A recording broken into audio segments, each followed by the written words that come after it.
today on the Bronco frame, we have it flipped upside down just to see how bad this 72 frame is. And the back half is pretty bad, but fixable.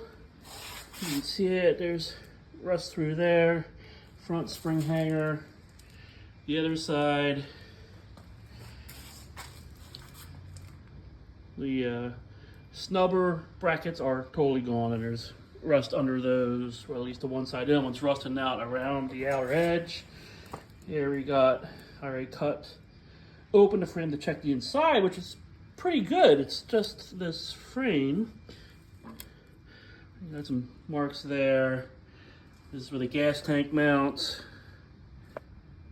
Typical place. The rear frame horns are actually in good shape. They don't need replaced. These frames use an upside down C channel that's about 1/8 of an inch thick steel.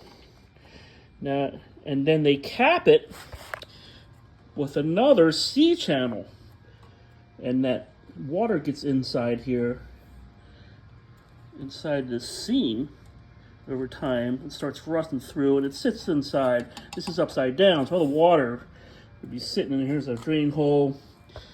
I mean, this other piece, the second piece, is only 14 gauge. It's not real thick.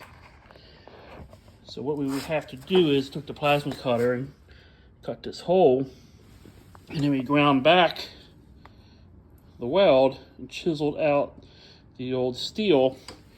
You can see on this side there's still some there, but we can grind that back.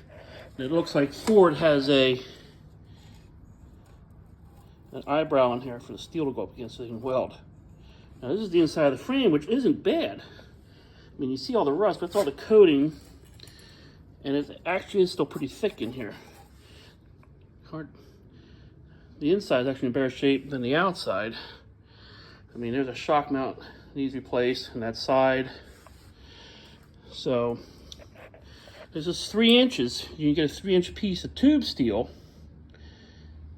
and cut it in half and slide it down in here and then weld it for this cap. Actually, you get a whole piece of it. Cut out that whole thing. Grind these back, bend it, which will be easy to do since it's only a piece of flat steel once you cut it.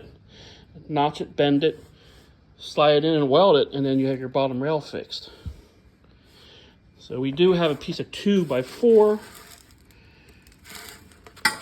tube steel here. This is actually wide enough for a repair panel on the side. So I can cut this.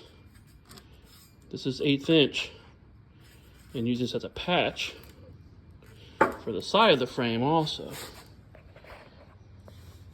But this frame is fixable. It just takes some time and some welding.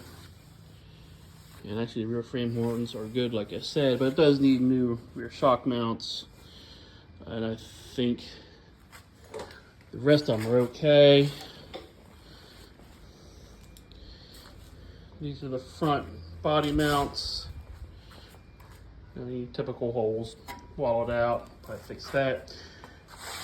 Same with that one. That's an original, and you can see it's still welded or riveted on. This one's been replaced. It's welded on. So I have to look to see if this is normal for this to be swept back and that one to be straight out. This would be the passenger side, and this would be the driver's side. So we're working on the frame right now.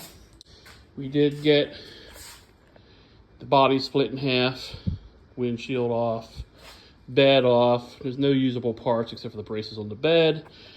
Same with the body, just the braces. This truck has been gone through before and things replaced like this.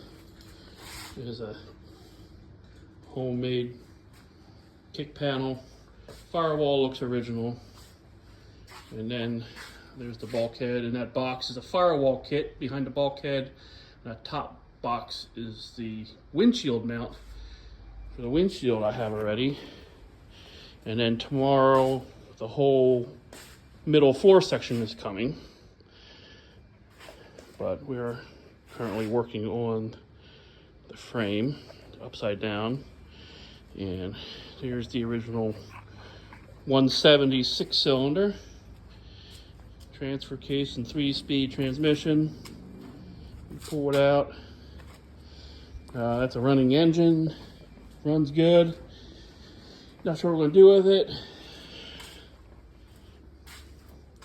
Here's the 351 Windsor, the 69.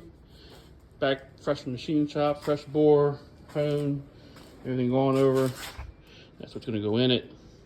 Of course, we're going to change the front engine mounts for that too. So